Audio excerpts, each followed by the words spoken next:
কোন জায়গায় ব্যথা হলে আমাকে বুঝতে হবে যে মনে হচ্ছে কিডনি একটু সিগন্যাল দিচ্ছে, মিসড কল দিচ্ছে। বারবার বলবেন, বারবার কিডনির রোগে সিমটম হয় না, বারবার। আমাদের বলে যে জল না খেলে কিডনির সমস্যা হবে, আর বেশি জল খেলে নাকি কিডনির ওপর খুব প্রেশার পড়বে। কতটা জল খাওয়া উচিত সেটা কন্ট্রোল করার জন্য ব্রেনে একজন বসে আছে, তার নাম হাইপোথ্যালামাস। একটা রোগ খুব খুব ছড়িয়ে পড়েছে চারিদিকে, ক্রনিক কিডনি ডিজিজ। সিংহভাগ chronic kidney disease diabetes, blood pressure এবং এই দুটোর কম্বিনেশনে তৈরি হচ্ছে। যে কুকুরের কিডনিতে এমন কি থাকে যে ল্যাম্পোস্ট দেখলে ঠ্যাং উঠে যায়? মানে ওর ঠ্যাং তোলাটা কন্ডিশনাল, যখন ওর ফেরোমন ছড়াতে ইচ্ছা হবে তখনই ও ঠ্যাং তুলবে। ইউরিক অ্যাসিড বিষয়টা কি? যখন কিডনির জিএফআর বা ফিল্ট্রেশন ক্যাপাসিটি কমে যায় তখন বডিতে ইউরিক অ্যাসিড বাড়তে থাকে। বা ওভারডোজ অফ পেন কিলার আদতে নাকি কিডনির ক্ষতি করে, এটা মিথ নাকি ফ্যাক্ট? এটা ফ্যাক্ট।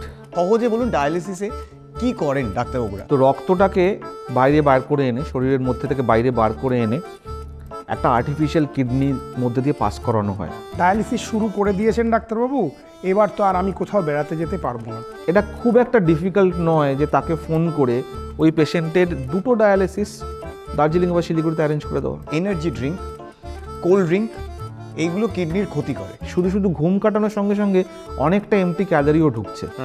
This are diabetogenic. আচ্ছা ডাক্তারবাবু, কিডনির এখন কেজি কত করে চলছে? আমরা সিনেমায় দেখেছি কিডনি বিক্রি করে লোকে আইফোন কেনে, বোনের বিয়ে দেয়। ঠিক ঠিক। একদম একদম। Injection. নমস্কার, আমি সায়ন। নমস্কার, আমি কুশল। আর আজকে এমন একটি পর্ব নিয়ে এসেছি এবং এমন একটি অর্গান নিয়ে কথা বলবো যেটার ব্যাপারে এতদিন হয়ে গেছে আমাদের ইনজেকশন একদম। পডকাস্ট, কিন্তু প্রথমবার কথা বলবো। একদম। অত্যন্ত গুরুত্বপূর্ণ একটি অর্গান, দেহের ছাকনি, দেহের ছাকনি। মহা মহা ইম্পর্টেন্ট অর্গ্যান। আপনি জীবন বিজ্ঞানে পড়েছিলেন তো যে দেহের ছাকনি কাকে বলে, অর্থাৎ কিডনিকে বলে বৃক্ক। বৃক্ক। সেই ডাক্তারবাবুকে আমরা সাথে করে নিয়ে এসেছি। উনি একজন নেফ্রোলজিস্ট, ডক্টর উপল সেনগুপ্ত। নমস্কার। নমস্কার ডাক্তারবাবু। নমস্কার স্যার। আমাদের এই হুইল চেয়ারটা কেমন লাগছে? কোভিডের সময় কথা মনে পড়ে যাচ্ছে, যখন নিজে পেশেন্ট হয়ে গিয়েছিলাম। আচ্ছা। ও, আপনার কোভিড হয়েছিল? দুবার হয়েছে। আচ্ছা। তখন সেই সময় যে কোভিডে হুইল চেয়ারে ঠেলে ঠেলে নিয়ে গিয়ে সিটি স্ক্যান করাটা, এর বেশি এক্সপিরিয়েন্স নেই, তবে ওই সময়কার কথা মনে পড়ে যাচ্ছে। তো ডাক্তারবাবু, আপনি সবার আগে একটা প্রশ্নের উত্তর দিন যে কুকুরের কিডনিতে এমন কি থাকে যে ল্যাম্পোস্ট দেখলে ঠ্যাং উঠে যায়? এটা একটা লার্ন রেসপন্স। এটা যদি খুব মানে ক্লোজলি অবজার্ভ করেন তাহলে দেখবে যে ছেলে কুকুরের ওঠে, মেয়ে কুকুরের ওঠে না। আচ্ছা। তো the idea is spreading pheromone, not urinating. ওরা ইউরিনের সঙ্গে ফেরোমন স্প্রেড করে। তো যদি জঙ্গলে গিয়ে থাকেন, কখন বাঘের ছবি তুলতে দেখে থাকেন, তাহলে দেখবেন যে যখন মেল টাইগার আসে, মেল টাইগার যখন গাছগুলো আঁচড়ায়, ওরা মার্কিং করে এবং ওরাও ঠ্যাং তুলে ইউরিন করে। ওই ইউরিনটা কিন্তু ফেরোমন সেন্ড করে। আরও একটা জিনিস বলে দিচ্ছি, যদি বাড়িতে কুকুর থাকে, যদি ছেলে কুকুর থাকে, সে যখন বাড়িতে ইউরিন করে তখন কিন্তু ঠ্যাং তোলে না। মানে ওর ঠ্যাং তোলাটা কন্ডিশনাল, যখন ওর ফেরোমন ছড়াতে ইচ্ছা হবে তখনই ও ঠ্যাং তুলবে। ওয়ান্ডারফুল। আমি মজা করে জিজ্ঞেস করেছিলাম, কিন্তু দুর্দান্ত একটা ইনসাইট পেলাম, দুর্দান্ত একটা ট্রিভিয়া পেলাম। এবার আসি নেফ্রোলজিতে। আমি কখন একজন নেফ্রোলজিস্টের কাছে যাব আর কখন একজন ইউরোলজিস্টের কাছে যাব? Difficult question. মানে কিডনি সংক্রান্ত বিষয়, কিডনি খারাপ হলো, খুব সোজা কথা বলতে গেলে কিডনিতে ক্রিয়েটিনিন বেশি বা কমন যেগুলো প্রোটিন লিক করছে, কিডনি খারাপ হয়েছে, কম কাজ করছে, সেরকম যাবতীয় সমস্যা নেফ্রোলজিস্টের কাছে যাব। আর ডাইরেক্টলি ইউরোলজিস্টের কাছে যাওয়াটা তখনই যখন খুব কমনলি বলতে গেলে একদম নেফ্রোলজিস্ট নয়, শুধু ডাইরেক্টলি ইউরোলজিস্ট হচ্ছে প্রস্টেটের সমস্যা, যে ইউরিন করতে অসুবিধা হচ্ছে, বারবার ইউরিন যেতে হচ্ছে, রাত্রিবেলা ইউরিন যেতে হচ্ছে, ইউরিন কন্ট্রোল হচ্ছে না, এগুলো এসেনশিয়ালি ইউরোলজিক্যাল সমস্যা।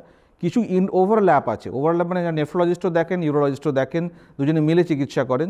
সেগুলো হচ্ছে stone disease, kidney stone disease যেগুলো, সেগুলো নেফ্রোলজিস্ট ইউরোলজিস্ট দুজনে মিলেই চিকিৎসা করেন। ওকে, এবার আমরা আসি, আমাদের জীবন বিজ্ঞানে পড়িয়েছিল, সবাই আমরা ভুলে গেছি, বেসিক রেচন ক্রিয়া, মানে কি করে আমরা জল খেয়ে হিসি করি, এই যে মেকানিক্সটা যদি একটু বুঝিয়ে বলেন। তো প্রথমেই বলে রাখি যে অনেকে যে ভাবেন একটা যে কিডনি জল খাচ্ছি ইউরিন হচ্ছে, এটা খুব একটা প্লাম্বিং সিস্টেমের মতো নয় যে জল খেলাম তারপরে শরীরে জল গেল, তারপরে এক্সট্রা জলটা ইউরিন হয়ে বেরিয়ে গেল।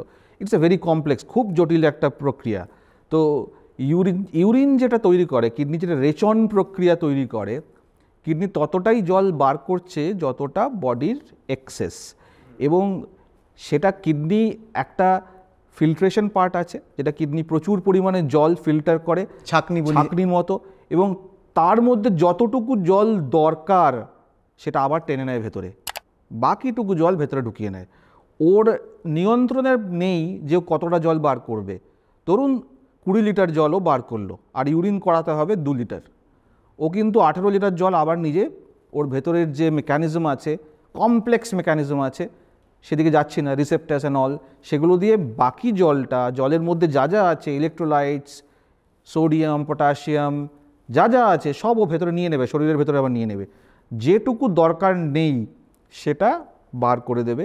এই যে ফাইন ব্যালেন্সটা, যে কতটা জল বার করবে, কোন ইলেকট্রোলাইটটা কতটা, সোডিয়াম কতটা বার করবে, পটাশিয়াম কতটা বার করবে, তার কিছুটা পার্ট, কন্ট্রোলটা কিছুটা পার্ট কিডনির মধ্যে রয়েছে, বেশিরভাগটাই বাইরে। অন্যান্য এন্ডোক্রিন অর্গান থেকে কিছু কিছু হরমোনস বেরোয়, সেগুলো কিডনির মধ্যে গিয়ে কিছু কিছু বাটনস বা সুইচ বা রিসেপ্টার আছে, সেগুলোতে কাজ করে এই প্রক্রিয়াটাকে নিয়ন্ত্রণ করে। যে এতটা জল সিগন্যাল দেয় কিডনিকে, তুমি এতটা জল বার করো, এতটা জল ভেতরে ঢোকাও। ওয়েল ফাংশনিং কিডনি, গরমকালে কারোর ডিহাইড্রেশন হয়েছে, তাহলে তুমি গতকাল যতটা জল বার করেছে তার থেকে কম জল বার করো। সেটা কিডনি কন্ট্রোল করছে না, বাইরে থেকে কেউ কন্ট্রোল করছে, কিডনিকে বলছে, মেসেজ দিচ্ছে, সিগন্যাল দিচ্ছে কিডনিকে।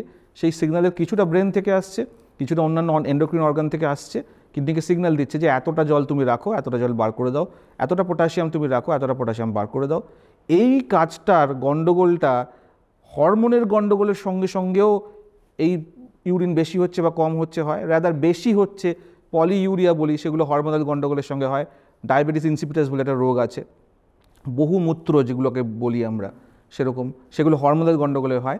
আর কিডনির গণ্ডগোলে এই স্পেসিফিক অ্যাক্টিং পয়েন্টগুলো, যেখানে কাজ করবে, কতটা জল নেবে, কতটা জল বার করবে, কতটা পটাশিয়াম নেবে, সোডিয়াম বার করবে, এগুলো কিডনি কন্ট্রোল করতে পারে না। এই জিনিসগুলো নষ্ট হয়ে যায়, সুইচগুলো, তখনই গণ্ডগোলটা ঘটে, যে শরীরে জল জমে যাচ্ছে বা এক্সট্রা জল বেরিয়ে যাচ্ছে, পটাশিয়াম ঢুকে যাচ্ছে, সোডিয়াম কমে যাচ্ছে, ক্যালসিয়াম কমে যাচ্ছে, এই প্রবলেমগুলো ঘটে। আচ্ছা, এটা জল বললেন, ধরুন মাতাল কিডনি, হ্যাঁ, অ্যালকোহল দেখলো, দিয়ে পুরোটাই নিজে রেখে দিল, এরকম কি হয়?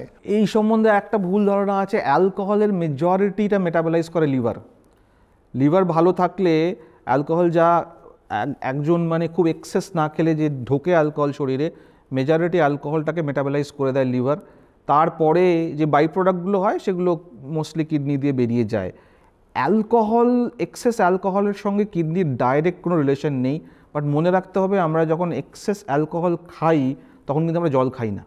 মানে যারা এক্সেস অ্যালকোহল খাচ্ছে, যারা বিঞ্জ ড্রিঙ্কিং করছে, তারা পরের দিন যে জিনিসটা ফিল করে, যেটাকে আমরা হ্যাংওভার বলে জানি, তার বেশিরভাগটাই ডিহাইড্রেশনের জন্য হয়, জল খায় না বলে হয়।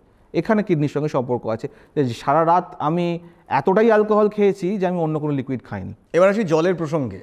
আমাদের বলে যে জল না খেলে কিডনির সমস্যা হবে, আর বেশি জল খেলে নাকি কিডনির ওপর খুব প্রেশার পড়বে। তো আপনি একটু সাধারণ মানুষ যার কিডনি ডিজিজ নেই, সে দিনে কতটা জল খাবে তার কিডনি হেলথ ভালো রাখার জন্য? আবার একটা কথা মনে পড়ে গেল, যে মাস্টার স্ট্রোক কিন্তু ব্রেনে বসে আছে, যে অর্কেস্ট্রা কোঅর্ডিনেট করছে সে ব্রেনে বসে আছে। সুতরাং প্রথম কথাটারও কোনো মূল্য নেই যে কতটা জল খেলে কিডনি ভালো থাকবে, আবার সেকেন্ড কথাটা বেশি জল খেলে কিডনির উপর চাপ পড়ে যায়। ডেফিনেটলি জল নয়, কিডনি এমন একটা অর্গান যে ব্লাড থেকে ইউরিন তৈরি করে। আমাদের ব্লাডটা কিডনিতে যায়, সেই ব্লাডটা ফিল্টার্ড হয়ে এক্সেস ওয়াটারটা কিডনি তৈরি করে। তো ডেফিনেটলি কোনো কারণে ব্লাড প্রেশার কারোর কম হলো, ডিহাইড্রেশন হলো, শরীরে জলের ভাগ কমে গেল, জলের ভাগ তো মেইনলি রক্ততেই জলের ভাগ কমে যায়, সেক্ষেত্রে কিডনির কাজ করতে অসুবিধা হয়। কিডনির যে যে অর্গ্যানগুলো ভেতরে ভেতরে পার্টসগুলো আছে সেগুলো কম কাজ করে। সুতরাং কম জল, খুব কম জল খেলাম বা খুব জল বেশি বেরিয়ে গেল, সেটা ডায়রিয়া হলো, আন্ত্রিক হলো, ডিহাইড্রেশন হয়ে গেল, তখন কিডনির কাজ করতে একটু অসুবিধা হয়। হাউএভার কতটা জল খাওয়া উচিত সেটা কন্ট্রোল করার জন্য ব্রেনে একজন বসে আছে, তার নাম হাইপোথ্যালামাস।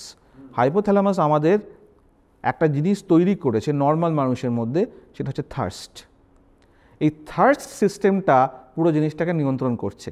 খুব সোজা কথায় বলতে গেলে, কেউ যখন জিজ্ঞেস করে যে মোটামুটি আর্লি কিডনির ফাংশন রোগ নেই অথবা আর্লি কিডনির রোগ যেখানে ইউরিন হতে কোনো অসুবিধা নেই, যখন কেউ জিজ্ঞেস করেন আমাকে কতটা জল খাবো, তার একমাত্র আনসার হচ্ছে যতটা তেষ্টা পাবে। এই তেষ্টা বা থার্স্টটা নিয়ন্ত্রণ করছে হাইপোথ্যালামাস একটা হরমোনের মধ্যে দিয়ে, সেটা অ্যান্টিডায়োরেটিক হরমোন। সেই হরমোনটা থার্স্ট তৈরি করে, থার্স্টের সেন্সেশনটা তৈরি করে। এই থার্স্টের সেন্সেশনটা যদি ঠিক থাকে এবং আমার হাতের কাছে যদি জলের অ্যাক্সেস থাকে, ধরুন আপনি মরুভূমিতে হারিয়ে গেছেন, আপনার প্রচুর থার্স্ট হচ্ছে, অত জলের অ্যাক্সেস নেই, তাহলেও আপনার ডিহাইড্রেশন হয়ে যাবে। কিন্তু যার কাছে জলের অ্যাক্সেস আছে এবং থার্স্ট মেকানিজম ইনট্যাক্ট আছে, তার জল নিয়ে টেনশন করার কোনো দরকার নেই। আমার জল তেষ্টা পেলে আমি জল খাবো, যদি ডিহাইড্রেশন বেশি হয় আমার জল তেষ্টা বেশি পাবে। আমি সকালে এক্সারসাইজ করলে, বারান্দায় এক্সারসাইজ করলে বা মাঠে এক্সারসাইজ করলে আমার জল তেষ্টা বেশি পাবে, জিমে গিয়ে এসিতে এক্সারসাইজ করলে আমার জল তেষ্টা কম পাবে। যারা রাস্তায় রাস্তায় দাঁড়িয়ে কাজ করেন, ট্রাফিক পুলিশ যারা পুরো রোদের মধ্যে দাঁড়িয়ে আছেন, তাদের জল তেষ্টা বেশি পাবে। ওয়্যারাজ যারা কর্পোরেট সেক্টরে যারা কাজ করেন, সারাদিন এসির মধ্যে থাকেন, তাদের জল তেষ্টা কম পাবে, বিকজ তাদের লসটা কম হচ্ছে, ব্রেন সেই লসটা কম সেন্স করছে, ও হরমোনটা দিয়ে সিগন্যাল দিচ্ছে যে এতটা থার্স্ট জলের দরকার নেই। এই সিগন্যালটা পুরোপুরি ব্রেন থেকে আসে, কতটা জল খাবো কতটা খাবো না। এবার এই সিগন্যালটাই গন্ডগোল হয়ে যায় কাদের? যাদের ব্রেনের রোগ হয়েছে, খুব বয়স্ক মানুষ, মানে 80-90 ইয়ার্স, ডিমেনশিয়ায় ভুগছেন, যাদের এই মেকানিজমগুলো নষ্ট হয়ে গেছে, থার্স্ট নেই। আনকনশিয়াস মানুষ যাদের থার্স্ট নেই, এদেরকে আপনি মেপে জল না খাওয়ালে এরা দে আর সাসেপ্টেবল টু ডিহাইড্রেশন। তাদের নিজের কোনো মেকানিজম নেই যে তারা নিজের মতো করে তেষ্টা পাবে আর জল খেতে হবে। বাচ্চারা, শিশুরা, যাদের থার্স্ট মেকানিজমটা অত ওয়েল ডেভেলপ নয়। সুতরাং এটা খেয়াল রাখতে হবে অ্যাজ এ ডক্টর যে কোন পেশেন্টের থার্স্ট মেকানিজমটা ইনট্যাক্ট, কোনটায় থার্স্ট মেকানিজমটা ইনট্যাক্ট নয়। থার্স্ট মেকানিজম ইনট্যাক্ট থাকলে এই প্রশ্নটা রেডান্ডেন্ট যে কতটা জল খাবো, যতটা তেষ্টা পাবে ততটাই জল খাবেন। এসিতে জল খেলে এত বেশি টয়লেট কেন পায়? এটাও সাবজেক্টিভ, মানে এটা একজন ছেলের জন্য বলছি না একজন মহিলার জন্য বলছি। আমি তো ব্যক্তিগতভাবে আমার জন্যই বলছি। টয়লেট বেশি পাওয়া মানে কিন্তু ওই বললাম যে প্লাম্বিং সিস্টেম নয়, কিন্তু আমি বেশি জল ঢোকাচ্ছি, প্রেশার বেশি হচ্ছে, কল খুলে দিচ্ছি, আমার জল বেরিয়ে যাচ্ছে। শীতকালেও বেশি পায়, রাইট, যখন লেপের মধ্যে থাকি। তার মানে বডি যখন সেন্স করছে যে এই জলটার দরকার নেই, সেটাও বাইরে বার করে দিচ্ছে, সেটা ও কিডনির মধ্যে দিয়ে করছে, কিন্তু সেন্সিংটা করাচ্ছে সেই ব্রেন থেকে যে অ্যান্টি ডাইইউরেটিক হরমোন বলে একটা হরমোন বেরোয়, যেটাকে ADH বলি। অ্যান্টি ডাইইউরেটিক মানে ইউরিনের এগেনস্টে সে কাজ করে। সে যখন বেরোয়, বেশি বেশি বেরোয়, কখন বেশি বেশি বেরোয়? যখন ওয়াটার কনজার্ভ করার দরকার হয় আমার। আর কখন কম কম বেরোয়? যখন ওয়াটার রিলিজ করে দেওয়ার দরকার, যখন বডি সেন্স করে যে আমার কাছে এডিকুয়েট হাইড্রেশন আছে। এবার সে নেক্সট কোয়েশ্চেন হচ্ছে কী করে বডি বোঝে যে এডিকুয়েট হাইড্রেশন আছে? আরেকটু জটিল লেভেলের ফিজিওলজি হয়ে গেল। সেটা হচ্ছে যে আমাদের ব্লাড এবং ব্রেনের এক একটা জায়গায় ডাইরেক্ট কানেকশন হয়, সেখানে সেগুলো ব্লাড ব্রেন ব্যারিয়ার সেখানে কম থাকে। তো সেখানে কতগুলো রিসেপ্টাস আছে, অসমো রিসেপ্টাস। যখন ব্লাডের অসমোলারিটি কমে যায়, ফিজিক্সের ভাষায় ঘনত্ব যখন কমে যায়, ওরা সেন্স করতে পারে যে ব্লাডের ঘনত্ব কমে গেছে, মানে ব্লাডটা ডাইলিউট হয়ে গেছে, মানে শরীরে জল বেশি হয়ে গেছে। এবারে শরীরে জল বেশি হয়ে গেছে মানে আমাকে ইউরিন করাতে হবে, তাহলে ওই অ্যান্টি ডাইউরেটিক হরমোনটাকে একটু কম সিক্রিশন করাবেও, তাহলে ইউরিনটা বেশি হয়ে ওই অসমোলারিটিটাকে মেনটেন করবে। ওইটা দিয়ে বডি মেজার করে যে আমার শরীরে জলের কম আছে কি জলের বেশি আছে। এছাড়াও কিছু কিছু মেকানিজম আছে, ব্লাড প্রেশারের মেকানিজম আছে, এটা মেইন মেকানিজম। সুতরাং যেই ইউরিন বেশি করছে, কারণ আমি জল বেশি খেয়ে ফেলে ব্লাডটাকে একটু পাতলা করে ফেলেছি, অসমোলারিটি একটু কমে গেছে, সঙ্গে সঙ্গে ব্রেনের সিগন্যাল চলে গেছে, ব্রেন বলছে এবারে আমার এত জলের দরকার নেই, ডাইলুট হয়ে যাচ্ছে, ব্লাডের অসমোলারিটি কমে যাচ্ছে, ও সঙ্গে সঙ্গে ওই হরমোনটা কম সিক্রিশন করলো, কিডনির কাছে সিগন্যাল গেল বাকি জলটা বার করে দাও। একটা রোগ খুব খুব ছড়িয়ে পড়েছে চারিদিকে, ক্রনিক কিডনি ডিজিজ। মানে এইটা নিয়ে একটু আপনি বলুন যে ক্রনিক কিডনি ডিজিজ কাকে বলে? প্রথম কথা হচ্ছে যে মানে যারা দেখছেন তাদের জন্য বলি, খুব ছড়িয়ে পড়েছে মানে এরকম ভাববে না যে একজনের থেকে অন্যজনের হচ্ছে ক্রনিক কিডনি ডিজিজ, কখনই না। তো ক্রনিক কিডনি ডিজিজের একটা মহামারী দেখা দিচ্ছে, যে প্রেভেলেন্সটা বেড়ে গেছে, খুব প্রাদুর্ভাবটা বেড়ে গেছে। তো ক্রনিক কিডনি ডিজিজ হচ্ছে তিনটে কথা। ক্রনিক কিডনি ডিজিজ, ক্রনিক কথাটার মনে হচ্ছে যেটা অনেক দিন ধরে হচ্ছে, স্লো প্রসেস। তো খুব ডেফিনেশনের পরিভাষায় বলতে গেলে 3 মাস মিনিমাম কিডনি রোগ, যে কিডনি রোগটা 3 মাস ধরে আছে সারেনি, তার বেশিরভাগটাই ক্রনিক কিডনি ডিজিজ। আরও কিছু কিছু ভেতরের ইন্ট্রিকেট জটিলতা আছে, কী দিয়ে ক্রনিক কিডনি ডিজিজ করা যায়। গ্লোমেরুলার ফিল্ট্রেশন রেট, বা অনেকেই আজকাল জানেন GFR বলে একটা কথা আছে, সেটা ক্রিয়েটিনিন দিয়ে মেজার করতে হয়, মাপতে হয়। এছাড়া প্রোটিন লিক করে কিনা সেটা দেখা, এবং কিডনির আলট্রাসাউন্ড করে কোনো স্ট্রাকচারাল অ্যানোমালি আছে কিনা এগুলো দেখে ডাক্তাররা, নেফ্রোলজিস্টরা ক্রনিক কিডনি ডিজিজ ডায়াগনোসিস করে। ক্রনিক কিডনি ডিজিজ প্রাদুর্ভাব বেড়ে গেছে, প্রচণ্ড ছড়িয়ে পড়েছে, বেড়ে গেছে ইনসিডেন্স। তার কারণ হচ্ছে ক্রনিক কিডনি ডিজিজের কারণগুলো বেড়ে গেছে। সেগুলো মোস্টলি 1, 2 আর 3 বলতে গেলে হাইপারটেনশন বা উচ্চ রক্তচাপ, ডায়াবেটিস, আর কিছু কিছু গ্লোমেরুলার ডিজিজ বা নেফ্রাইটিস, যেগুলোকে কখনো কখনো ডায়াগনোসিস করা যায়, কখনো কখনো ডায়াগনোসিস করা যায় না বলে আমরা আননোন কজের মধ্যে ফেলি। এছাড়াও স্টোন ডিজিজ আছে, ইনফেকশন আছে, জেনেটিক ডিজিজ আছে, এগুলো কম ইম্পর্টেন্ট কজ। সিংহভাগ chronic kidney disease diabetes, blood pressure এবং এই দুটোর কম্বিনেশনে তৈরি হচ্ছে। এগুলোর প্রাদুর্ভাব যেহেতু বাড়ছে, তাই ক্রনিক কিডনি ডিজিজও লাফিয়ে লাফিয়ে লাফিয়ে লাফিয়ে বাড়ছে। এর সঙ্গে আরেক কয়েকটা জিনিস যেগুলো হচ্ছে, যেগুলো আগে রেকগনাইজ করা হতো না, এখন করা হচ্ছে, সেটা হচ্ছে যে CKM বলে একটা কথা আছে, কার্ডিও কিডনি মেটাবলিক সিনড্রোম। এটা এখন খুব এটা নিয়ে রিসার্চ হচ্ছে, কাজকর্ম হচ্ছে, যে বেশিরভাগ ক্রনিক কিডনি ডিজিজ এটা আইসোলেটেড রোগ নয়, এর সঙ্গে একটা মেটাবলিক পার্ট আছে। মানে মেটাবলিক পার্ট মানে মেইনলি ওবেসিটি, সিগনিফিকেন্ট ওবেসিটি। এর সঙ্গে ইনসুলিন রেজিস্ট্যান্স, বডির মধ্যে যে ইনসুলিন তৈরি হয় সেটা কাজ করতে পারে না, সেখান থেকে আসছে প্রি ডায়াবেটিস বা ডায়াবেটিস, এটা মেটাবলিক অ্যাবনর্মালিটি। তার সঙ্গে আসছে একটা কার্ডিয়াক ডিজিজ, অল্প বয়স থেকে তার টেন্ডেন্সি শুরু হচ্ছে, এবং একই সঙ্গে ঢুকছে একটা কিডনি ডিজিজ। ফলে ক্রনিক কিডনি ডিজিজকে যাদের আমরা দেখছি আজকালকার দিনে, তারা সবাই এই CKM এর মধ্যে পড়ে, কার্ডিও কিডনি মেটাবলিক সিনড্রোম। এটা মহামারীর মতো, এটার অ্যাড্রেস করার মতো issue. It is much more prevented than treated. অনেক ভালো প্রিভেন্ট করা যায় যদি মানুষজনের সবার এর সম্বন্ধে ধারণা থাকে যে কিভাবে তৈরি হলো, কোন স্টেজ থেকে এটা শুরু হয়, কবে থেকে আমাদের এফেক্ট করতে শুরু করে। এটার একটা জেনেটিক প্রিডিসপোজিশন আছে। আমরা সাউথ ইস্ট এশিয়ানরা we are unfortunate than Caucasians, সাদা চামড়ার মানুষদের থেকে আমাদের এটার টেন্ডেন্সি বেশি। এর যে রিস্ক ফ্যাক্টরগুলো সেগুলো আমাদের বডিতে ইন্ট্রিনসিক্যালি অনেক বেশি আছে। সেটা কেন? মানে আমাদের ফুড হ্যাবিটের জন্য না, এটা genetic. Genetics. One of them is food habit. আমরা ওয়েস্টার্ন পপুলেশনের থেকে অনেক বেশি কার্বোহাইড্রেট খাই, রাইস বেসড ডায়েট আমরা অনেক বেশি খাই। Carbohydrate rich diet leads to this kind of thing. মানে এর একটা ব্যাকগ্রাউন্ড আছে যেটা জেনেটিক ব্যাকগ্রাউন্ড, প্রিডিসপোজিশন আমার মধ্যে আছে, এটা এই সাউথ ইস্টার্ন এশিয়ার মধ্যে আছে এটা। India is going to B the capital of diabetes. Diabetes হওয়ার টেন্ডেন্সি, টাইপ 2 ডায়াবেটিস হওয়ার টেন্ডেন্সি, প্রবণতা আছে, সেরকম জিনগুলো আমাদের এখানকার জিনগুলো সেরকম, এটাকে অস্বীকার করার কোনো উপায় নেই। তো এই জিনের সঙ্গে এনভায়রনমেন্ট যখন ইন্টারঅ্যাক্ট করছে, মানে যদি এরকম হতো যে জেনেটিক প্রিডিসপোজিশন আছে অথচ আমরা ককেশিয়ান ফুড খাই, মানে আমরা প্রোটিন রিচ ফুড খাই, তাহলে হয়তো এর প্রেভ্যালেন্স কম হতো। যেমন জেনেটিক প্রিডিসপোজিশন আছে, তেমন আমরা খাবারটাও মেইনলি কার্বোহাইড্রেট বেসড ফুড খাই, আমাদের প্রিডমিনেন্ট খাবারটা।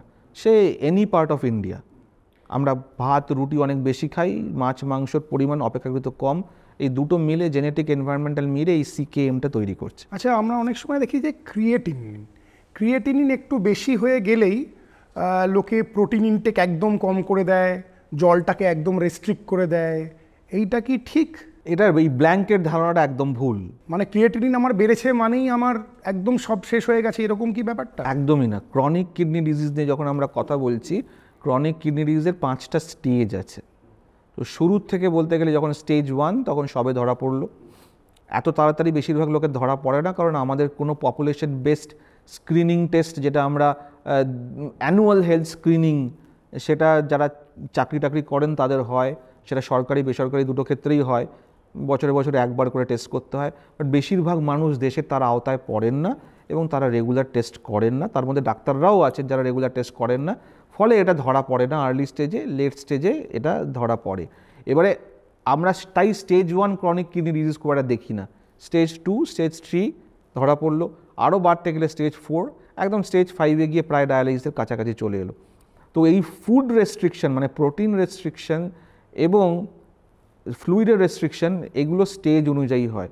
সব ধরনের ক্রনিক কিডনি ডিজিজে প্রোটিন রেস্ট্রিকশন কাজ করে না, এবং প্রোটিন রেস্ট্রিকশন এমন লেভেলের হওয়া উচিত নয় যাতে আমার অ্যাকচুয়ালি ম্যালনিউট্রিশন হচ্ছে।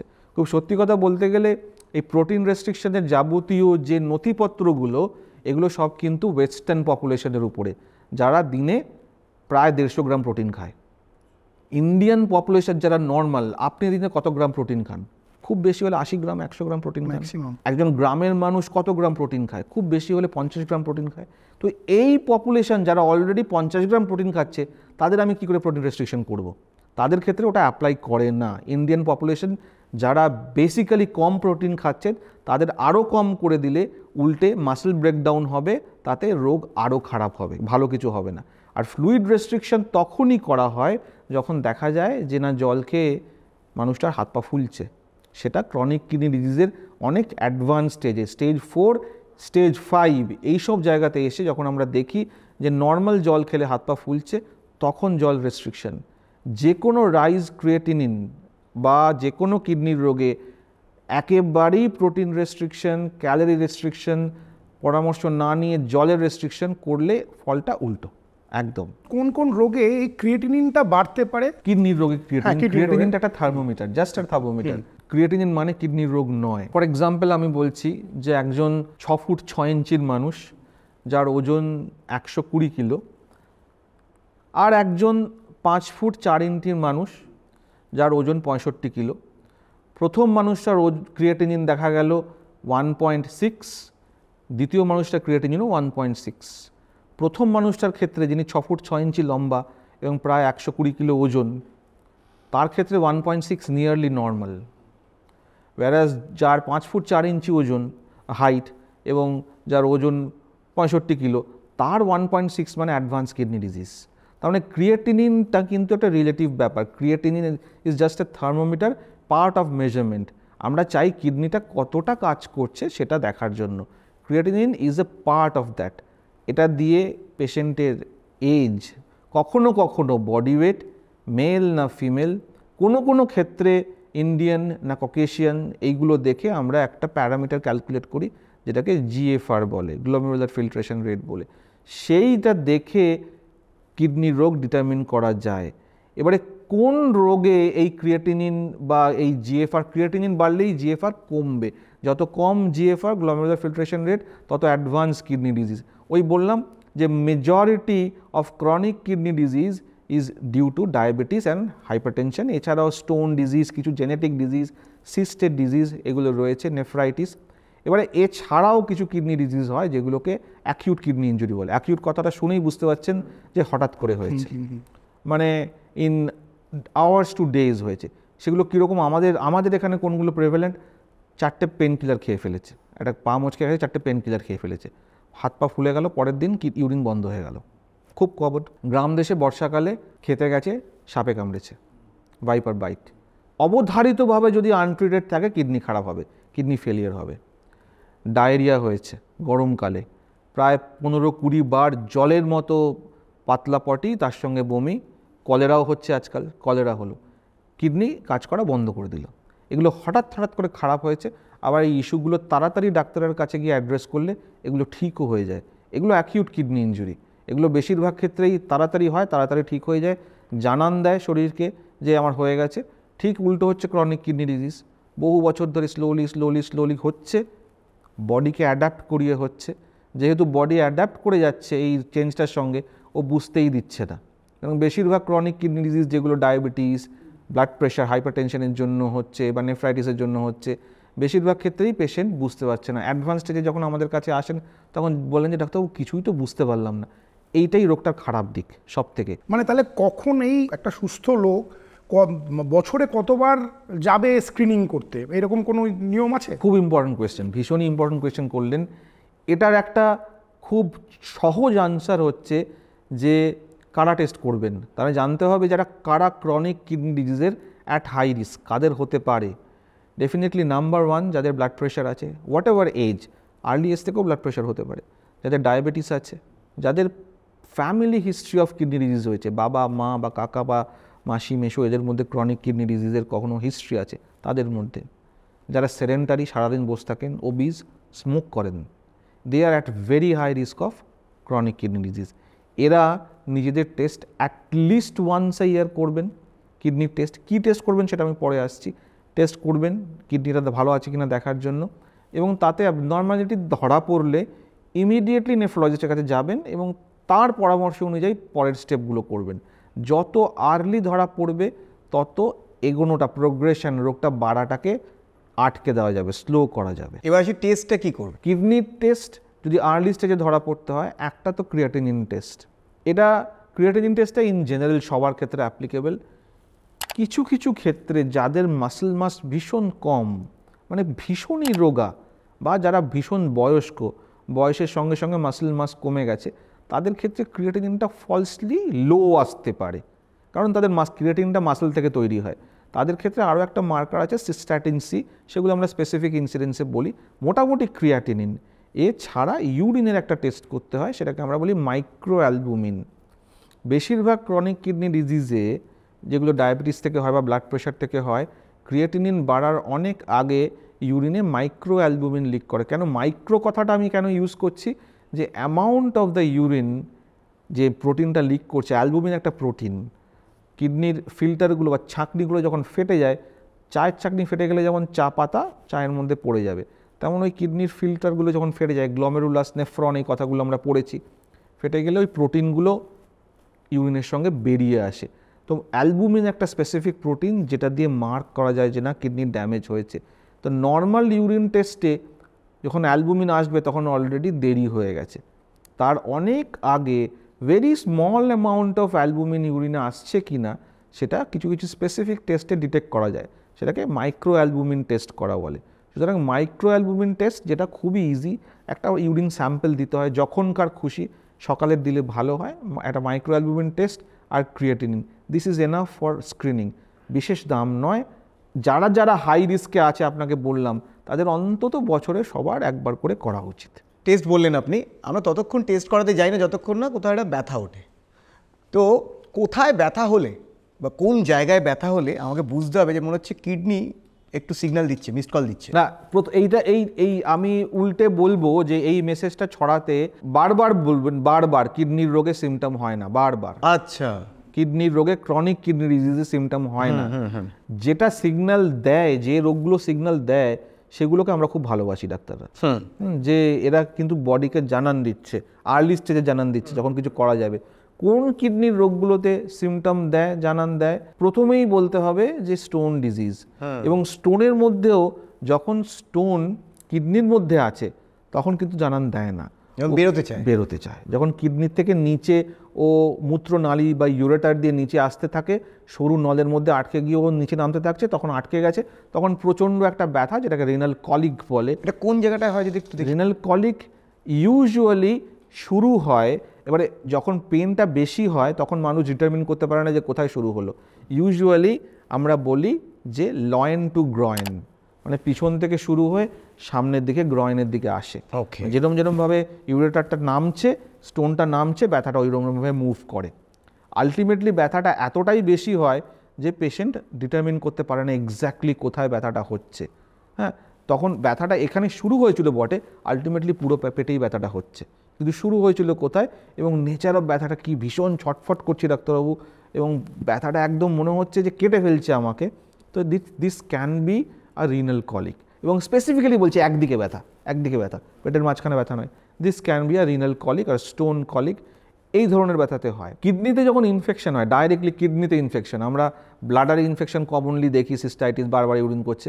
কিডনিতে যখন ইনফেকশন হয় তখন পিঠের দিকে একটা জায়গা আছে, আমাদের এই রিবের পিছনে একটা জায়গা আছে যেটাকে রেনাল অ্যাঙ্গেল বলে। রেনাল অ্যাঙ্গেল থেকে ব্যথা শুরু হয় মেনলি ওই জায়গাটায়। কিডনি তখন ফুলে গেছে, তখন ব্যথা হচ্ছে কিডনিতে। কিডনির ইনফেকশন বা পায়ালোনেফ্রাইটিস যেটাকে আমরা বলি, কিডনিতে পুঁজ জমছে, তখন ব্যথা হয়। তো এছাড়া ইভেন কিডনির টিউমার হলেও ব্যথা হয় না, বেশিরভাগ ক্ষেত্রেই ব্যথা হয় না। তো খুব কম কিডনির রোগ কিন্তু জানান দেয় ব্যথার মাধ্যমে। একটা ওই স্টোন যেটা নিচে নামতে থাকছে, সাম অফ দ্য স্টোনস, এমন সময় অনেক সময় দেখা যায় যে একটা আল্ট্রাসাউন্ড করতে, বহুভাগ সময় দেখতে পেয়েছেন আপনার নিজেদের আত্মীয় স্বজনের মধ্যে, যে একটা আল্ট্রাসাউন্ড করতে গেলেন, আল্ট্রাসাউন্ড করে কিডনিতে স্টোন ধরা পড়লো, কোনো সিমটম নেই, কারণ ওরা কিডনিতে বসে আছে, ও নামছেও না, উঠছেও না, কোনো সিমটম নেই। সুতরাং মেসেজটা এই যে কিডনির রোগ আপনাকে জানান দেবে না, আপনাকে ওটাকে ধরতে হবে। ইউরিক অ্যাসিডে আসি, ইউরিক অ্যাসিড বিষয়টা কি? ইউরিক অ্যাসিড বডির একটা বর্জ্য পদার্থ। সাধারণত প্রোটিন ব্রেকডাউন হয়ে, নিউক্লিক অ্যাসিড ব্রেকডাউন হয়ে ইউরিক অ্যাসিড তৈরি হয়। এবং অ্যালকোহলেরও একটা ভূমিকা থাকে? না, নর্মালি বডিতে বলছি। ওকে, আচ্ছা, নর্মালি আপনার বডিতে রোজ ইউরিক অ্যাসিড তৈরি হচ্ছে প্রচুর। তো ইউরিক অ্যাসিডটা ইউজুয়ালি আমরা এক্সক্রিশন করে ফেলি কিডনিতে।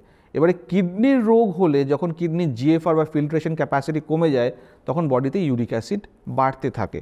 তো দুদিক থেকে দেখতে গেলেই কিডনির রোগে ইউরিক অ্যাসিড বাড়ে, আর দীর্ঘদিন ধরে যদি কারোর ইউরিক অ্যাসিডের রোগ থাকে, মানে তারা হ্যাবিচুয়ালি ইউরিক অ্যাসিড বেশি তৈরি করে, কখনো কখনো কিছু কিছু অ্যালকোহল খেলে ইউরিক অ্যাসিড বেশি তৈরি হয়, এবং যারা অ্যালকোহল খায় তার সঙ্গে অ্যাসোসিয়েটেড দেখবেন তাদের ফুড হ্যাবিটটাও অন্যরকম। মাংস, অর্গান মিট, শুধু মাংস নয়, অর্গান মিট, মানে গিলে মেটে দিয়ে।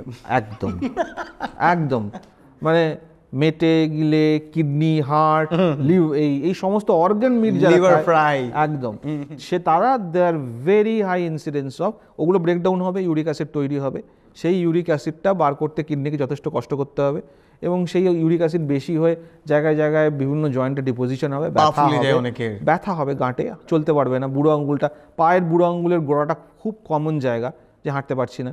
40 বছর বয়স একজন লোক, তার বাত হওয়ার কোনো কথা নেই, সে এমনিতে অ্যালকোহল প্রচুর খায় আর তার সঙ্গে এই সমস্ত খায়, দেখা গেল যে পায়ের বুড়ো আঙুলটা ভীষণ ফোলা, আসলে ইউরিক অ্যাসিডের জন্য ফোলা, সে ভাবলো হয়তো চোট লেগেছে, ফুটবলও খেলতে গেছিলো, তো সেই ইউরিক অ্যাসিডের ব্যথার জন্য সে টপাটপ করে 4টে পেন কিলার খেয়ে ফেললো, ব্যাস এবার ইউরিক অ্যাসিড আর পেন কিলার মিলে কিডনিকে চপিং করে ফেললো। আচ্ছা, পেন কিলার নিয়ে একটা কথা আমি আপনার থেকে জানতে চাই, যে পেন কিলারের ব্যাপারে একটা তো আমরা জানি যে পেনটা পেনের জায়গায় থাকে, জাস্ট এই ব্যথাটা আমরা ফিল করতে পারি না, মানে পেন কিলার কোনো ট্রিটমেন্ট নয়, প্রথম কথা। দ্বিতীয় কথা, পেন কিলার বা ওভারডোজ অফ পেন কিলার আদতে নাকি কিডনির ক্ষতি করে, এটা মিথ নাকি ফ্যাক্ট? এটা ফ্যাক্ট, মানে পেইন কিলার অনেক ক্যাটাগরি আছে, আচ্ছা, যেগুলো আমরা কমনলি ইউজ পেইন কিলার, যেমন আমরা সব থেকে কমন কোন ওষুধ, প্যারাসিটামল ইউজ করি। Paracetamol is usually a safe medication for the kidneys, even advance kidney রোগেও প্যারাসিটামল সেফলি দেওয়া হয় টু সাম এক্সটেন্ট। যেগুলো আমরা ব্যথার ওষুধ হিসেবে ইউজ করি, যেগুলো NSAID গ্রুপের ওষুধ, যেমন খুব সহজ কথায় আইবুপ্রোফেন ধরনের ওষুধ, বা অ্যাসিক্লোফেনাক, হ্যাঁ, নিমেসুলাইড বলে একটা ওষুধ আগে ছিল, এখন ব্যান হয়ে গেছে। তো এই ধরনের ওষুধগুলো উইদাউট প্রেসক্রিপশন একেবারেই খাওয়া উচিত নয়, এগুলো দোকান থেকে টুকটাক দিয়ে দেওয়া হয়। This are very efficient pain killers, মানে এর পেন কমানোর ক্ষমতা অসম্ভব ভালো, কিন্তু এই প্রত্যেকটাই কিডনির ক্ষতি করে। একটা দুটো ট্যাবলেট খেয়েও কিডনির ক্ষতি হতে পারে, যাদের আন্ডারলাইং কিডনি ডিজিজ আছে জানি না। আমার একটা কিডনি ডিজিজ আছে, আমি কখনো টেস্ট করিনি, আমার পায়ে একটা ব্যথা হলো, আমি টুক করে সোকল দুটো ওয়েল নোন পেন কিলার আমি খেয়ে ফেললাম, একটা লাল রঙের ওষুধ বা সাদা রঙের ওষুধ আমি খেয়ে ফেললাম, পেনটা তো কমে গেল। এদিকে দেখা গেল 2 দিন পর থেকে পা ফুলে যাচ্ছে, তখন টেস্ট করে দেখা গেল যে ক্রিয়েটিনিনটা 5 হয়ে গেছে। ডাক্তার, আমার তো আগে কোনো কিডনি রোগ ছিল না, তাহলে এরকম কী করে হয়ে গেল? রোগটা আগেই ছিল, সেই রোগটা একে তো ধরা পড়েনি, বিকজ আমাদের স্ক্রিনিং সিস্টেম সম্বন্ধে কোনো আইডিয়া নেই কারোর, প্লাস আমরা এই ওষুধগুলোর ক্ষমতা না জেনেই আমি খেয়ে ফেললাম। পেটে আলসার হবে ব্যথার ওষুধ খেলে একটা ব্যাপার, কিন্তু যাদের সাইলেন্ট কিডনির রোগ আছে তাদের এই একটা দুটো পেন কিলারেই কিডনি কাজ করা টোটালি বন্ধ করে দিতে পারে। তো সব ক্যাটাগরি নয়, there are specific group of painkillers, যেমন ধরুন যাদের পেন কমানোটা খুব দরকার, মানে এন্ড স্টেজ ক্যান্সার পেশেন্টস, তাদের ক্ষেত্রে যে পেন কিলারগুলো ব্যবহার করা হয় সেগুলো ওপিওয়েড গ্রুপের, ধরুন মরফিনের নাম শুনেছেন, সেই গ্রুপের, সেগুলো নর্মালি সাধারণ মানুষকে ব্যবহার করা হয় না। ওই রোগে ওই ওষুধে কিডনির কোনো ক্ষতি হয় না, কিন্তু ওই ওষুধগুলো আবার যাদের দেওয়ার তাদের দিতেই হবে, না হলে তার পেনটাকে কমানো যাবে না। আমি বলছি যে ওভার দ্য কাউন্টার, এই কথাটা খুব ইম্পর্টেন্ট। আমি ওষুধের দোকানে গেলাম, দোকানে গিয়ে বললাম দাদা একটা পেন কিলার দিন, গুজিয়া, তারপরে ওই নকুলদানা, এবং বিশেষ কথা ডাক্তারবাবুর ডোমেনে পড়ে দাঁতের ব্যথা হলে সবচেয়ে কমনলি, আমি তো সবচেয়ে কমনলি পাই, হ্যাঁ, মানে টপাটপ খেয়ে না, হ্যাঁ দাঁতের ব্যথা কি করবো। এবং দোকান থেকে যে ওষুধটা দেয় সেটাও কেটে সুন্দর করে কাঁচি দিয়ে দেয়, সেটা যে কি ওষুধ আপনি বুঝতে পারবেন না যে কি ওষুধ খেয়েছে। একদম ঠিক, একটা চৌকো করে কেটে একটা দিয়ে দেবে, একটা এরকম ব্যাপার। একদম ঠিক। তো এইটাই বলার আপনাদেরকে যে ওই যেরকম গুজিয়া, তারপরে ওই নকুলদানা, এগুলো যেরকম কিনতে যান ওরকম ভেবে ওই ওষুধের দোকানে গিয়ে ব্যথা কমানোর ওষুধ দিন দুটো এরকম করবেন না, এতে আপনার মহা বিপদ হতে পারে। সব সময় ডাক্তারকে জিজ্ঞেস করে, যত ব্যথাই হোক ডাক্তারবাবুকে জিজ্ঞেস করে তবেই ওষুধটা নেবেন। ডেফিনেটলি পেন কিলারেরও দরকার আছে। মানে সাপোজ আমি ফর এক্সাম্পল বলছি, একজন মানুষের পা ভেঙে গেছে, তা সে ব্যথায় এত কষ্ট পাচ্ছে, বা যার একটা অপারেশন হয়েছে, অপারেশন যেমন মোস্ট কমনলি আমি আগের অতিথি এসেছে গাইনোকোলজির কথা বললাম, সিজারিয়ান সেকশন খুব কমন অপারেশন, এত বড় কাটা পেটের মধ্যে, তার তো মারাত্মক ব্যথা, সে সহ্য করবে কী করে? তাকে ব্যথার ওষুধ না দিলে তার বরং ব্লাড প্রেশার বেড়ে যাবে, ঘুম আসবে না, মানে ডাক্তারি করতে গেলাম আর রুগী কষ্ট পাচ্ছে এটাও ঠিক না, তো নানা রকম উপায় আছে ইভেন এই যে রেনাল কলিক, রাইট, ও পেশেন্টকে তো ব্যথার ওষুধ ইনজেকশন দিতে হবে কমানোর জন্য, কিন্তু সেটা সেই কন্ডিশনে সেফেস্ট কোন ওষুধটা সেটা ভেবে বুঝে তবে অ্যাপ্লাই করতে হবে। পেচ্ছাপ করছি, দেখা যাচ্ছে মূত্রে প্রচুর ফেনা, কিন্তু সে কোনো ডিটারজেন্ট খায় না। তো এই যে আপনি এক্ষুনি বললেন প্রোটিন লিক, কি ইন্ডিকেট করে এই এত ফেনা? এটা নিয়ে আমরা প্রচুর চেম্বারে ক্লিনিকে পেশেন্ট পাই যে ডাক্তারবাবু আমার ফেনা হচ্ছে। এটা নিয়ে একটা বেশ সচেতনতা তৈরি হয়েছে, যতটা না সচেতনতা তৈরি হয়েছে যে আমার টেস্ট করা উচিত। তো এই সচেতনতাটা তৈরি হয়েছে এর মধ্যেই, সমাজ মাধ্যমের মধ্যে দিয়েই, যে ইউরিনে ফেনা আসছে। প্রথম কথা বলি, ইউরিনে ফেনা ডেফিনেটলি ইন্ডিকেট করে তার প্রোটিন লিক হয়তো হচ্ছে। তো উনি যেমন বললেন যে অবভিয়াসলি যেটা ডিটারজেন্ট থাকতেও বড় কথা, যে একজন গ্রামের মানুষের কথা চিন্তা করুন, যিনি বেশিরভাগ ক্ষেত্রে ইউরিন করতে বাইরে যান, মাঠে ঘাটে যান, তিনি কোথায় বুঝতে পারবেন যে ফেনা হ্যাঁ, হচ্ছে? সে তো ফেনা দেখবি, রোজই দেখে। তো না, যদি জলের মধ্যে না করলে ফেনাটা তৈরি হয় না। খুব কমন একটা এক্সাম্পল দিচ্ছি আমি। দুধ বাড়িতে, প্যাকেটের দুধ সবার বাড়িতে আসে। সেই প্যাকেটের দুধ একটা গ্লাসে নেবেন, অন্য গ্লাসে, একটা গ্লাস থেকে অন্য গ্লাসে ঢালবেন, অন্য গ্লাস থেকে অন্য গ্লাসে ঢালবেন, দেখবেন কীরকম বাবল তৈরি হয়। সেই বাবলটা হচ্ছে প্রোটিন বেরোনোর ফেনা। দুধ মানেই প্রোটিন, ওই দুধটা ঝাঁকালে যেরকম এত বড় বড় বাবল তৈরি হয়, ফেনা তৈরি হয়, সেরকম যখন বাবল হয় সেটা অ্যাবনর্মাল। ওয়্যারাজ যেহেতু সচেতনতা তৈরি হয়ে গেছে খুব, ইউরিন আপনি যখনই কমোডে পাস করবেন, এটাও আবার ব্যাপার আছে, ছেলেরা বেশি দেখতে পায়, মেয়েরা দেখতে পায় না, তো তখন 2-4টে বাবল হয়, বুদবুদ তৈরি হয় জলের মধ্যে, নর্মালি হয়। হ্যাঁ, সেটা নিয়ে মানুষ ওভারটলি চিন্তায় পড়ে যায় যে আমার ফেনা হচ্ছে। ওটা তো নর্মাল হবেই, আপনি জলের মধ্যে জল ঢাললেও ফেনা হবে, তাই না? তো ফেনার ধরনটা ওই রকম, যখন আমি ওই দুধ এপাশ ওপাশ করছি, যখন হিউজ একটা ফেনা তৈরি হলো ওরকম।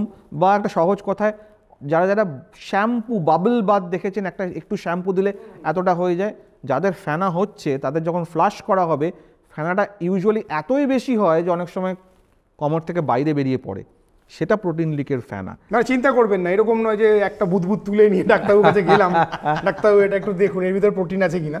Bubble test, pathological bubble test উল্টো দিক থেকে খুব ইম্পর্টেন্ট। সেটা হচ্ছে, ধরুন একজনই আমার কাছে এলো এরকম, উনি ঠিকই ধরেছেন যে আমার ভালো ফেনা হচ্ছে এবং টেস্ট করে দেখা গেল সত্যিই তার প্রোটিন লিক হচ্ছে। এবারে 2 আর 2 ডাক্তারিতে 4 হয় না, ঠিক আছে হলো, এবারে 4 থেকে 2 মাইনাস করে দিন, আমি ফেনা কমানোর মানে প্রোটিন কমানোর ওষুধ দিলাম, তার প্রোটিন লিকেজ কমে গেল। সে এবার খুশি নয়, এবারে ডাক্তারবাবু আমার প্রোটিনটা তো লিকেজ কমে গেল, ফেনাটা তো কমছে না। তখন গিয়ে আর কি বাধ্য হয়ে বলতে হয় যে মানে ডাক্তারবাবুরা কিন্তু ফেনার চিকিৎসা করছেন না। ফেনার চিকিৎসা করলে ডাক্তারবাবু আপনার বাড়ির বাথরুমে গিয়ে ভিজিট করতেন, দেখি তো কতটা ফেনা হচ্ছে, তারপরে সেই অনুযায়ী চিকিৎসা দিতেন। চিকিৎসাটা কিন্তু মেনলি প্রোটিন লিকেজের অ্যামাউন্টটা কমানোর। সেটা কমে গেলে আপনার ফেনা যদি এসেও থাকে, সেটা নিয়ে চিন্তা করার কিছু নেই। আচ্ছা ডাক্তারবাবু, কিডনির এখন কেজি কত করে চলছে?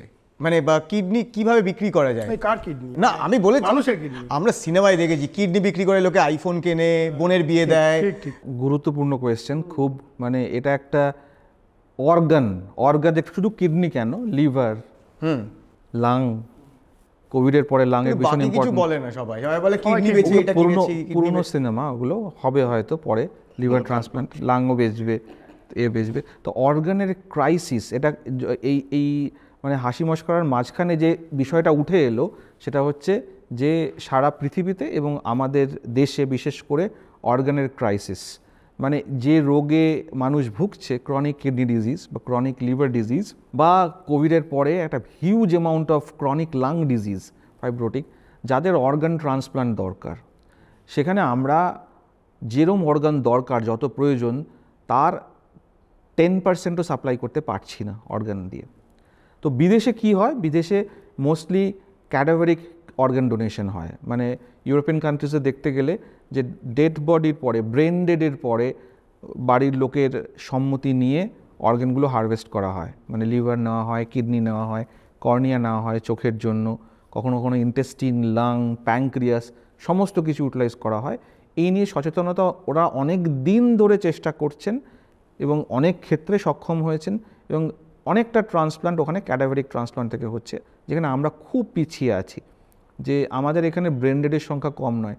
ব্রেন ডেড কারা, মানে ধরুন যাদের লিভার কিডনি ঠিক আছে, অপেক্ষাকৃত কম বয়সী, কিন্তু সুপারস্টিশনও কম নয় ডাক্তারবাবু। অ্যাক্সিডেন্ট হয়েছে কারোর, ধরুন হ্যাঁ, অ্যাক্সিডেন্ট হয়ে ব্রেন ডেড হয়ে গেছে। এক্ষেত্রে একটা মিথ প্রচলিত রয়েছে, মানে আমি যদি চোখ দিই পরের জন্মে আমি অন্ধ হয়ে জন্মাবো, কিডনি দিলে একটা কিডনি থাকবে না এরকম জন্মাবো। এক্স্যাক্টলি। তো আমরা হার্টের কথাও ভুলে যাচ্ছি, যেখানে দেখবেন আমাদের মেডিকেল পডকাস্টের থেকে ভূতের পডকাস্টের বেশি ভিউজ হয়।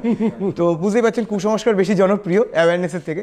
তো আমার মনে হয় যে এই ফোরাম থেকে যেটা খুব ইম্পর্ট্যান্ট মেসেজ সকলের কাছে যাওয়া উচিত, সেটা হচ্ছে যে মৃত্যু পরবর্তী অঙ্গদান, এটা ভীষণ ইম্পর্ট্যান্ট। যদি ব্রেন ডেড কারুর বাড়িতে হয়, কোনো আত্মীয় স্বজনের হয়, অনেক ক্ষেত্রেই হয়, হসপিটালে ব্রেন ডেড হয়েছে, স্ট্রোক হয়েছে, শুধু ব্রেনটা কাজ করছে না, বাকি সমস্ত অর্গান কাজ করছে, সেক্ষেত্রে অর্গান ডোনেশনের জন্য এগিয়ে আসাটা, একজন ব্রেন ডেড মানুষের কাছ থেকে 2টো কিডনি, একটা লিভার, একটা হার্ট নিয়ে 2, 1, 3, 1, 4 জন মানুষের জীবন বেঁচে যেতে পারে। রাইট। আমি ইন্টেস্টিন, প্যানক্রিয়াস, লাংস, চোখের কথা চিন্তাই করছি না, ইভেন হাত, অর্গান সেই ধরনের। সুতরাং অর্গান ট্রান্সপ্লান্টেশনের যে ক্রাইসিস, সেটাকে আমরা কিডনি কেনা বেচার কতগুলো যে চক্র একসময় ছিল বা আছে, সেগুলো নিয়ে লঘু করলে হবে না। এটা একটা সামাজিক দায়িত্ব, এটা প্রত্যেকের দায়িত্ব যে অ্যাওয়ারনেস তৈরি করা, যে অর্গান ডোনেশন সব বাড়ির থেকে আসা উচিত।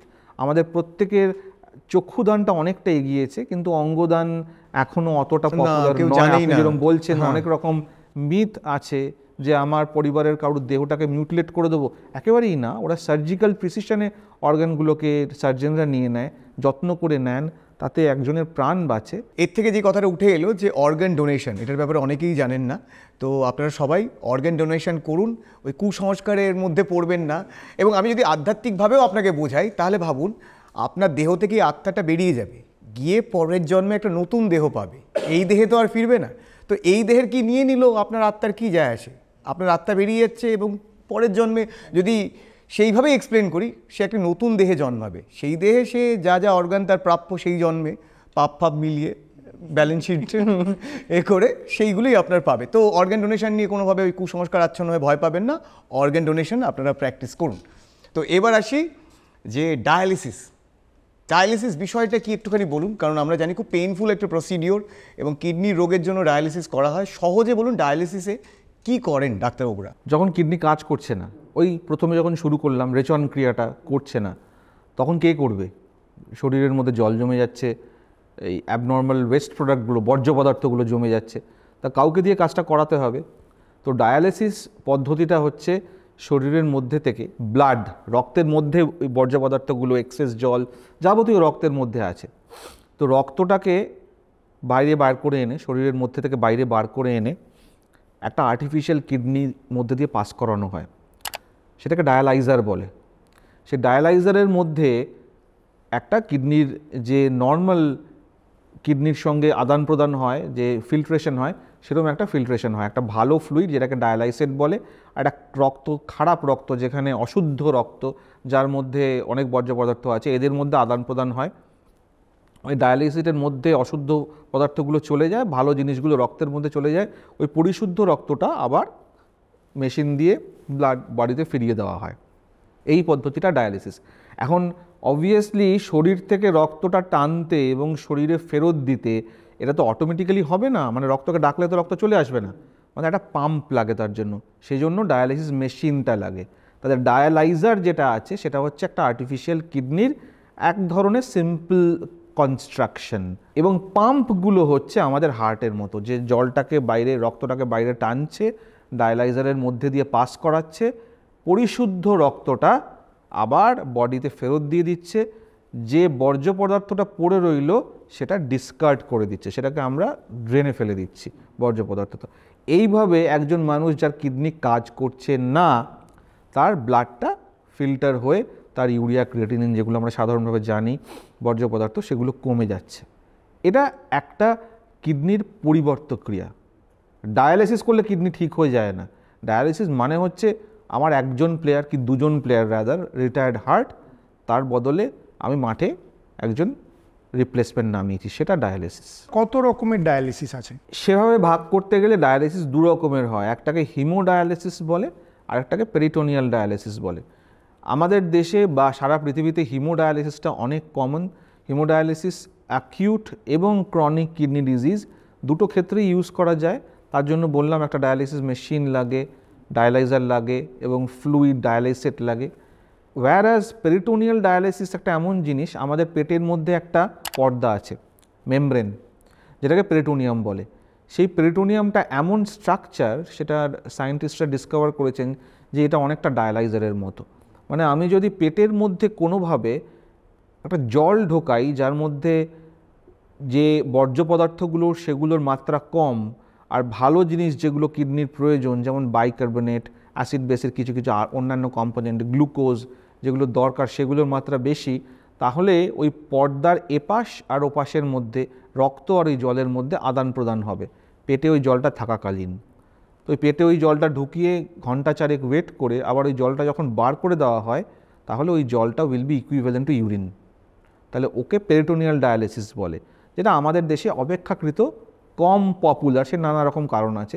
ধরুন নিন হিমোডায়ালিসিস, মানে হিমো মানে রক্ত, সেটা যেভাবে বললাম আমি, রক্তটাকে বার করে ডায়ালাইজারের মধ্যে দিয়ে পাস করে পরিশুদ্ধ করে আবার বডিতে ফেরত দেওয়া, এটাকে হিমোডায়ালিসিস বলে। This is far more popular in all parts of the world as compare to peritoneal dialysis. আচ্ছা, যখন একটা পেশেন্টকে বলা হয় যে আপনার এবার ডায়ালিসিস করতে হবে, তো সবার আগে সে শ্যাটার্ড হয়ে যায়। তো আপনারা এইটার কাউন্সিলিং কিভাবে করেন? এটা ডিপেন্ড করছে যে রুগী কোন স্টেজে এলেন আমার কাছে। ওই যে বললাম ক্রনিক কিডনি ডিজিজের স্টেজ 1 থেকে স্টেজ 5 পর্যন্ত আছে। যখন স্টেজ 5-এ তিনি যাবেন, তারও লোয়ার সাইডে গিয়ে ডায়ালিসিসের প্রয়োজন হবে।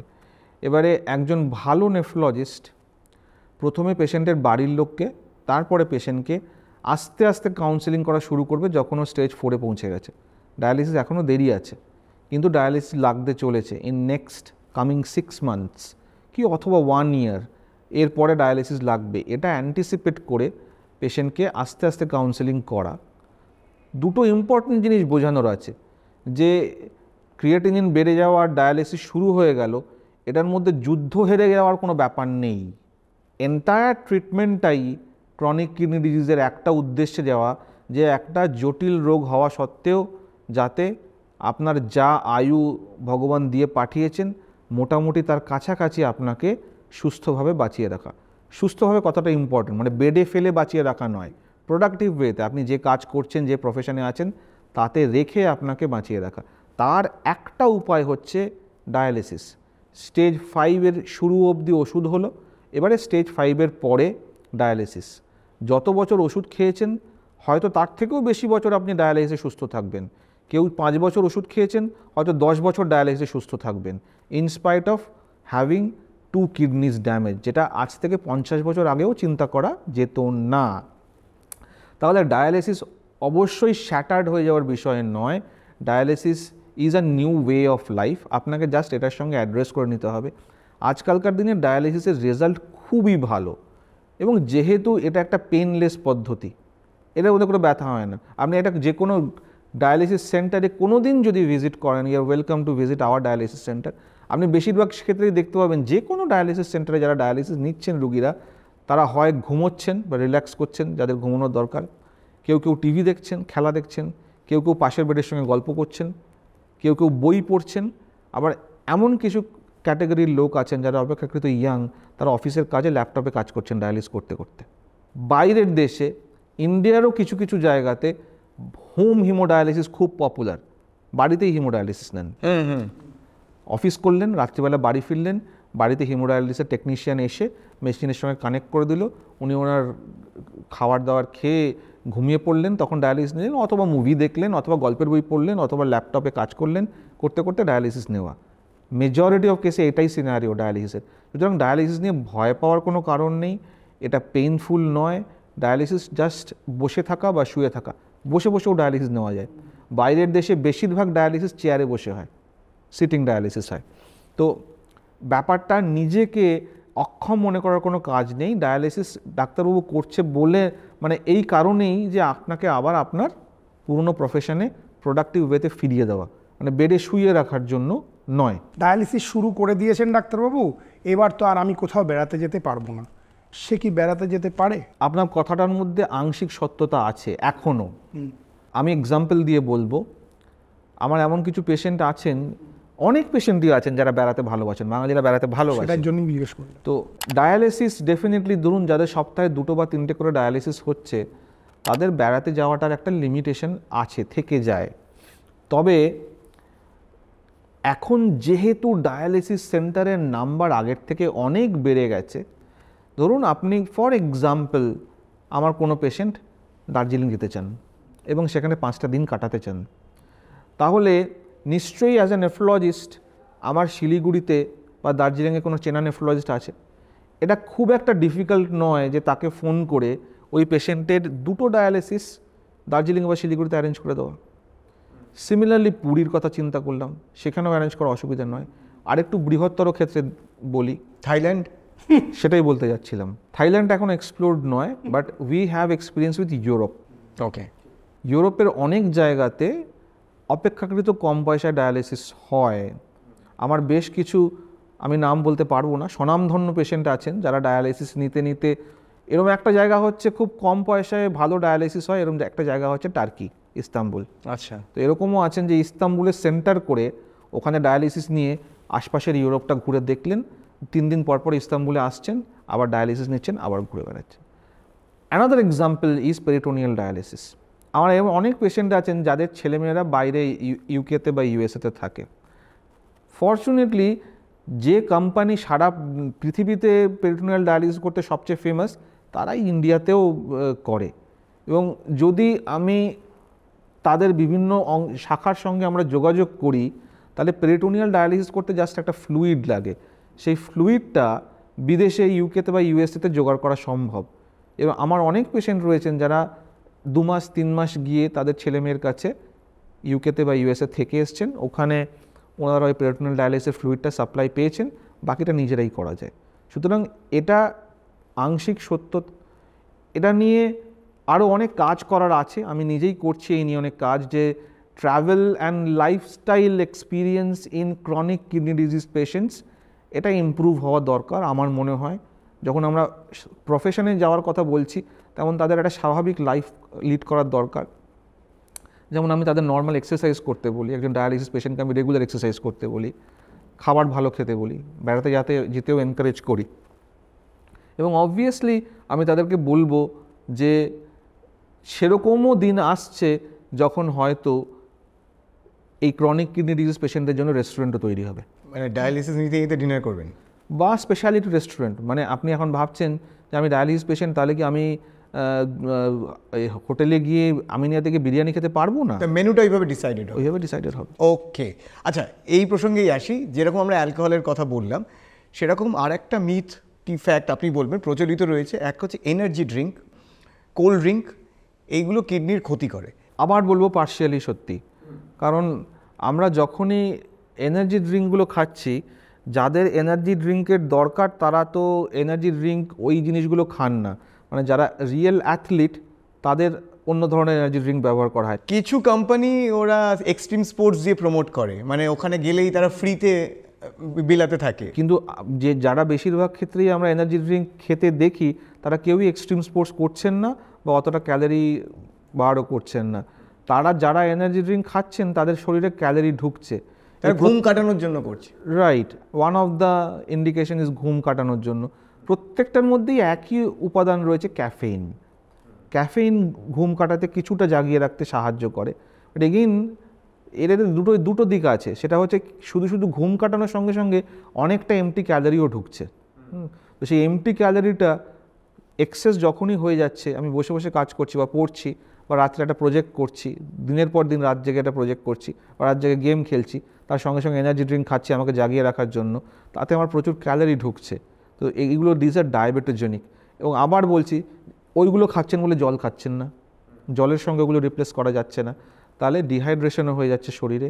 এবং এক্সেসিভ পরিমাণ caffeine is otherwise not bad, কিন্তু এক্সেসিভ পরিমাণে যখন ক্যাফেইন খেয়ে ফেলছি তখন হার্টের নানা রকম প্রবলেম হচ্ছে, অ্যারিথমিয়া হচ্ছে, হার্টটা ফাস্ট বিট করছে, হ্যাঁ, মেটাবলিক রেট বেড়ে যাচ্ছে।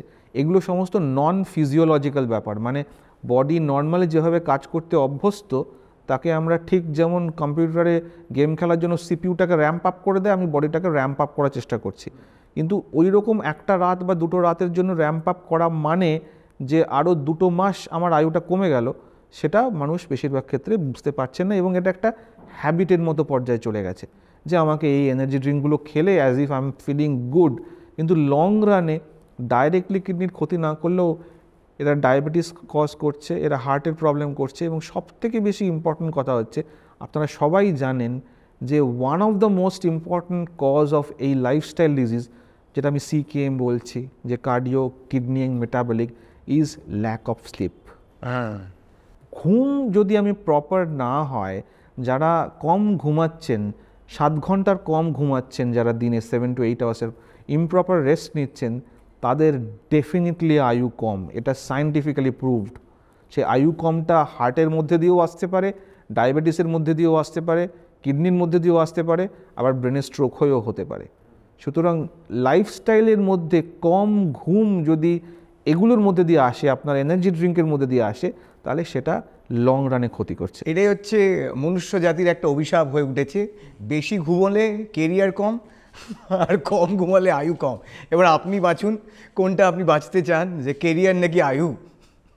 একদম ডায়ালিসিস করার সময় এরকম দেখেছি হাতে চ্যানেল করা হয়, আর যখন ডায়ালিসিস প্রসিডিওরটা হয় এগুলো ভাইব্রেট করতে থাকে, মানে এটা যারা জানে না দেখলে খুব ভয়ঙ্কর লাগবে, বোধহয় কিছু তাণ্ডব হচ্ছে ভেতরে। এটা কেন হয়? জাস্ট ফর দ্য কিউরিয়াসিটি বলছি, ডায়ালিসিস যখন করতে হয় তখন একটা ভীষণ হাই ব্লাড ফ্লো রেট লাগে, যেটা পাম্পটা রক্তটাকে টানছে, প্রায় 250 থেকে 300 ml/h ব্লাড আসে। তো এটা কোথার থেকে ব্লাডটা টানা হয়? নর্মাল ভেন থেকে এত ফাস্ট রেটে ব্লাড টানা যায় না। সেজন্য আমরা জানি আমাদের শরীরে 2 ধরনের ব্লাড ভেসেলস রয়েছে, আর্টারি অ্যান্ড ভেন, বা শিরা বা ধমনী। ধমনীর মধ্যে প্রেশার কম, আর আর্টারির মধ্যে প্রেশার বেশি, আর শিরার মধ্যে প্রেশার খুব কম। তো আর্টারিগুলো সব ভেতরে ভেতরে থাকে, ডিপলি, উপরে থাকে না কোনো আর্টারি। যে পালসগুলো পাই সেগুলো হচ্ছে আর্টারি, মানে আর্টারিগুলো পালসেটাইল, এরকম দপ দপ দপ দপ দপ করে। তো এই যে যেখান দিয়ে ডায়ালিসিস করা হয় এটাকে বলে আর্টারিও ভেনাস ফিস্চুলা। আর্টারিও মানে আমরা বললাম ধমনী, ভেনাস মানে ভেন, আর ফিস্চুলা মানে একটা কমিউনিকেশন।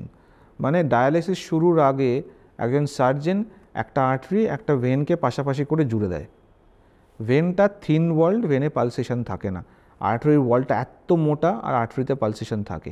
এই যে আর্টারি আর ভেনটা যে জুড়ে দেয়, আগামী 4 থেকে 6 সপ্তাহের মধ্যে ভেনটার কোয়ালিটি ক্যারেক্টার আর্টারির মতো হয়ে যায়। ওর ওয়ালটা মোটা হয়ে যায়, ওর মধ্যে ব্লাড ফ্লো বেড়ে যায়, এবং ও পালসেট করতে আরম্ভ করে পাশের আর্টারিটার জন্য। তারপরে যেটা দেখতে পাচ্ছেন আর্টারিও ভেনাস ফিস্চুলা, ওটা একটা communication between artery and vein. ওটার মধ্যে আর্টারির পালসেশনটা আছে, যদিও ওটা ভেন, কিন্তু আর্টারির সঙ্গে যুক্ত থাকার জন্য ওর মধ্যে দপ দপ দপ দপ করে ডাইরেক্টলি হার্টের পালসেশনটা আছে, এবং সেই জন্যেই ওর থেকে এত বেশি ব্লাড ফ্লো পাওয়া যায়, যেটা দিয়ে ডায়ালিসিস সাস্টেন করা যায়, পাম্পটা ঘুরিয়ে ডায়ালিসিস সাস্টেন করা যায়। সেই জন্যই বাইরে থেকে দেখে মনে হয় কি একটা ধুন্ধুমার কাণ্ড চলছে, ওটা অ্যাকচুয়ালি আর্টারিটাকে ভেনের সঙ্গে জুড়ে দেওয়ার জন্য ভেনটা পালসেট করছে। এইবার আসি 1 চামচ কম, অর্থাৎ ডেইলি লাইফে আমরা কি কি জিনিস খাই যেগুলো 1 চামচ কমালে কিডনি হেলথ ভালো থাকবে। খুব সিম্পলিফাইড এক্সপ্লেনেশন আমি বলবো যে আমাদের প্রেজেন্ট ডে লাইফে নাইদার আমরা কেউ, আপনি কখনো, আমি একটা কথা বলবো, আপনি আপনার নর্মাল লাইফে কখনো চামচ দিয়ে নুন বা চিনি নিয়েছেন? না, নেননি। তাহলে আপনি কি করে 1 চামচ কম করবেন? কাকে হয়তো আমি বলবেন 1 আপনি? চামচ চিনি নিই নেই। আপনি নেব না। আপনি সুইগিতে অর্ডার করবেন, আপনি কি সুইগিতে লিখে দেবেন রান্নার ইনস্ট্রাকশনে যে আমাকে 1 চামচ নুন কম দিও বা 1 চামচ চিনি কম দিও? ব্যাপারটা চামচটাকে আপনি একটা মেটাফর হিসেবে ধরুন। মেটাফোর হিসেবে ধরছি। মানে আমার সচেতনতা এটা থাকতে হবে যে আমি এক্সেস সল্ট খাবো না। ডেফিনেটলি এক্সেস সল্ট মানে আমার ব্লাড প্রেশার হবে, ব্লাড প্রেশার হওয়া মানেই আমি পোটেনশিয়াল কিডনি রোগের দিকে ঢুকে যাচ্ছি, হার্ট ডিজিজের দিকে ঢুকে যাচ্ছি। তাহলে সল্ট কম খাওয়া মানে কি নুন চামচ দিয়ে কম খাওয়া? এটা রিয়েলাইজ করতে হবে সবাইকে। যখন আমি পেশেন্টদের বলি যে, কেউই বলবেন না আজকাল কে পাতে নুন খায় বলুন, আপনি খুঁজে পাবেন না কেউ পাতে নুন খায়। বয়স্ক মানুষরা এখনও অভ্যাস আছে একটু পাতে নুন মেখে টেকে খেলো, বেশিরভাগ কিডনি পেশেন্টকে পাতে নুন, তা সত্ত্বেও নুন বেশি খাচ্ছে কীভাবে? তা কোথায় কোথায় ইনভিজিবল সল্ট খাওয়া হয়ে যাচ্ছে। 1 নম্বর হচ্ছে কেচাপস, সস, আচার, পাঁপড়, যে কোনো ফ্রাইড ফুড, মুড়ি, মুড়ির মধ্যে প্রচুর নুন থাকে, আমরা অনেক মুড়ি খাই। তো এগুলো ইনভিজিবল সল্ট, তো এগুলো সম্বন্ধে সতর্ক থাকতে হবে। কোথাও কোথাও নোনতা লস্যি খাওয়ার একটা টেন্ডেন্সি, ছাঁচ বলে, প্রচুর নুন থাকে তার মধ্যে।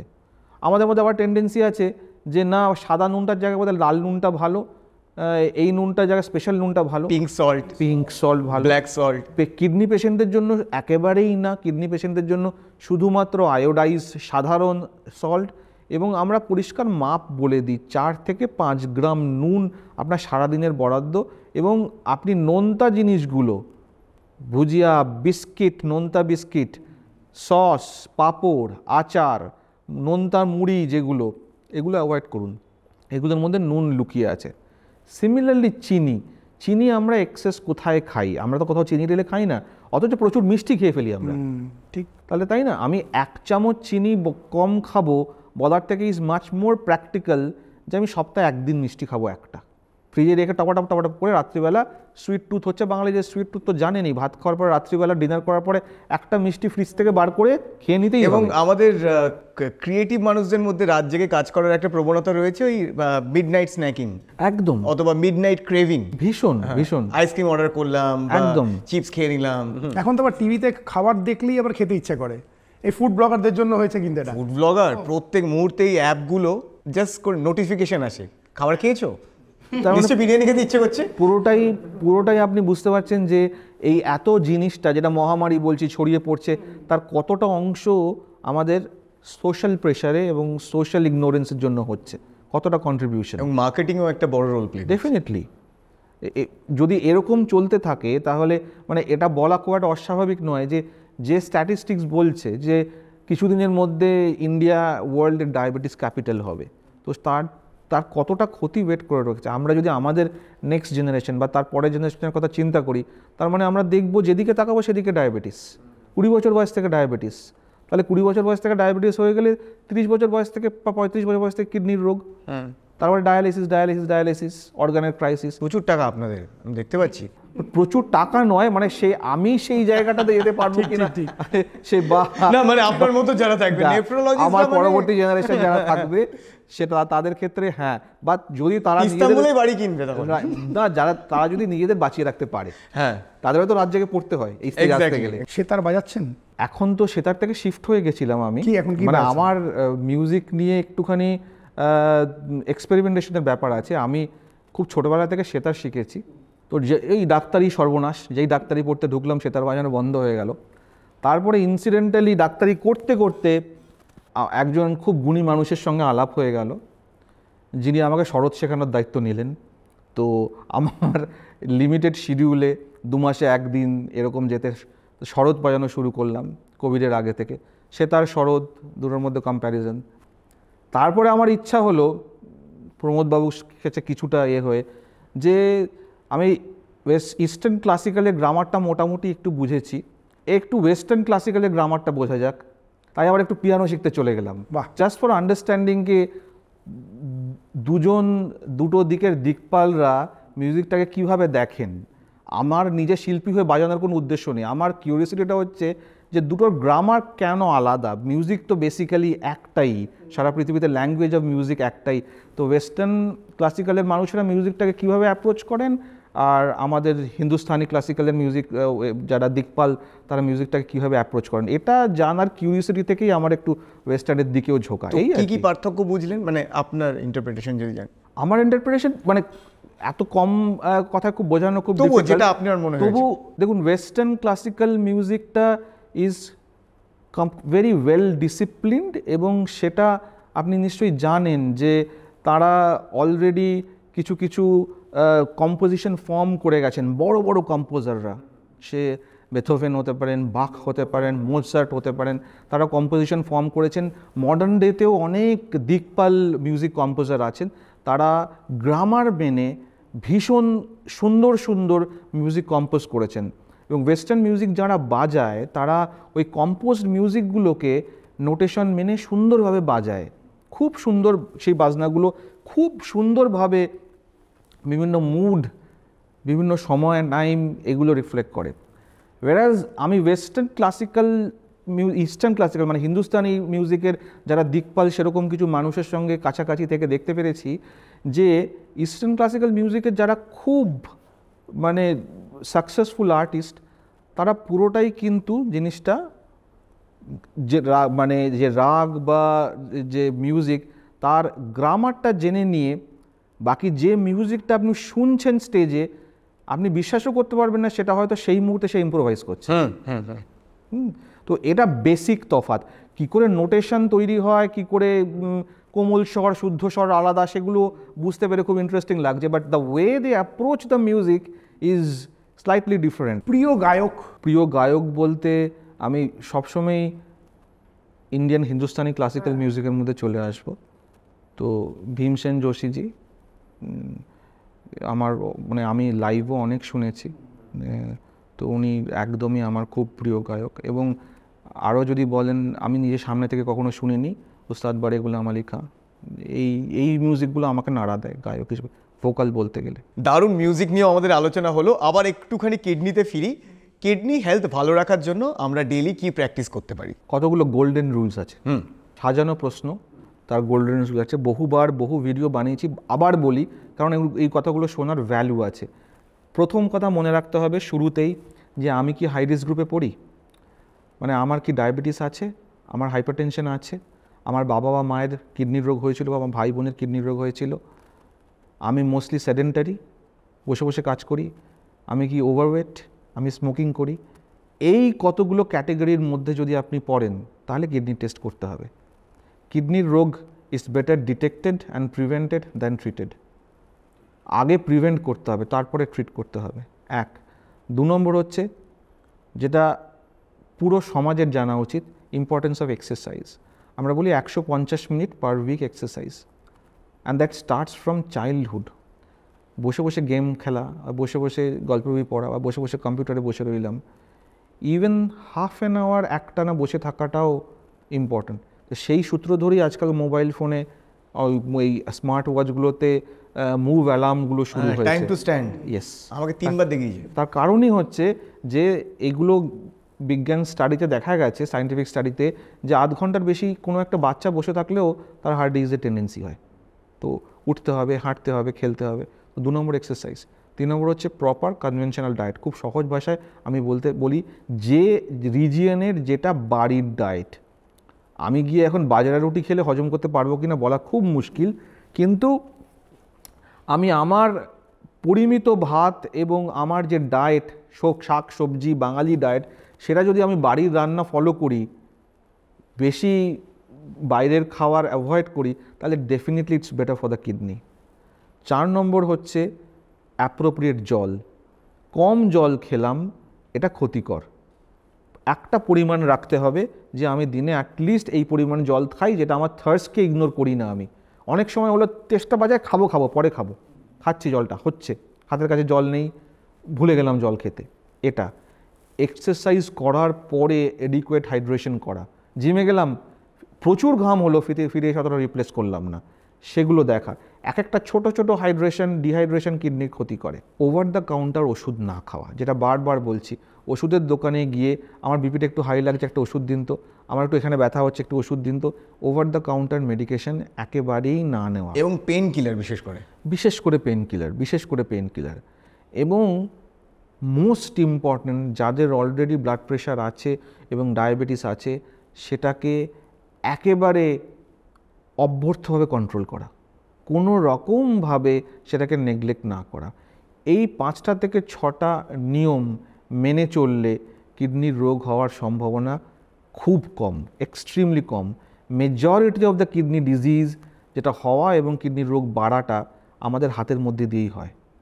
সেটা সম্বন্ধে সচেতন হয়ে গেলে, এই 5টা থেকে 6টা রুল মেনে চললে ক্রনিক কিডনি ডিজিজ আসবে না। ক্রনিক কিডনি ডিজিজ একবার চলে এলে তখন সেটাকে আটকানো is a really difficult job, ভীষণ কঠিন। হ্যাঁ, তো এই রুলগুলোকে আমরা গোল্ডেন রুল বলি। এগুলো নিজেদের জীবনের মধ্যে গোল্ডেন রুল করে নিন, specific if you are high risk group, সেটা মোস্ট ইম্পর্ট্যান্ট। অনেক ধন্যবাদ ডাক্তারবাবু। আজকে আমরা প্রথম পর্ব করলাম এই আমাদের দেহের ছাঁকনি কিডনি নিয়ে। আমরা আরও ডিটেলে ডিপ ডাইভ এপিসোড করব। আর কোন কোন বিষয়গুলো নিয়ে আপনারা চান যে আমরা নতুন নতুন পর্ব নিয়ে আসি সেটা আমাদেরকে এই কমেন্ট সেকশনে জানান। আর প্লিজ এই এপিসোডগুলো একটু শেয়ার করুন। কি সব শেয়ার করেন আপনারা চারিদিকে, একটু মানুষকে আমরা সচেতন করতে চাইছি। একদম, আর এই এপিসোডগুলো থেকে আশা করি আপনারা যে জিনিসগুলো পাচ্ছেন, যে তথ্যগুলো পাচ্ছেন, সেগুলো আশা করি আপনাদের জীবনে উপকার আনবে বলেই আমরা মনে করি। তো সুতরাং এই এপিসোডগুলো যখন দেখেন তখন ওই যে কী সব যেন কী বলে, ওই তো লাইক করুন, শেয়ার করুন, সাবস্ক্রাইব করুন, আর ঘন্টাটা অবশ্যই বাজাবেন, যার ফলে আমাদের নতুন নতুন কোনো পর্ব এলে বা নতুন কোনো কন্টেন্ট এলে আপনারা নোটিফিকেশন পেয়ে যাবেন, টাং করে বাজবে। এই দেখুন ইনজেকশনের নতুন ভিডিও এসেছে, করে বাঁচতে পারে। তো ডাক্তারবাবু আশা করি আমাদের সাথে আড্ডা মেরে আপনার ভালো লেগেছে। খুব ভালো কাটলো। হ্যাঁ, নাই বা বলবেন কি করে, এটা কেউ বলতে পারে না, পরে বলবেন না খুব বাজে বাজে কথা বললো। বাট আপনার সাথে আড্ডা মেরে আমাদের প্রচণ্ড ভালো লেগেছে। শুধুমাত্র কিডনি নয়, মিউজিক নিয়ে কথা বলে অনেকটাই সমৃদ্ধ হয়েছি আমরা। অনেক অনেক ধন্যবাদ। আবার আপনাকে আমন্ত্রণ জানাতে চাই আমরা আমাদের এই অনুষ্ঠানে। তাহলে এখান থেকে বিদায় নিচ্ছি। আমি সায়ন, আমি কুশল। ফিরবো অন্য কোনো পর্বে অন্য কোনো ইনজেকশন নিয়ে। ততক্ষণ সুস্থ থাকুন যাতে ডাক্তারবাবুদের কাছে আপনাকে যেতে না হয়। আর যদি অসুস্থ হন তাহলে ওই যে নিজে ডাক্তারি করবেন না। Stay fit, stay healthy. তারা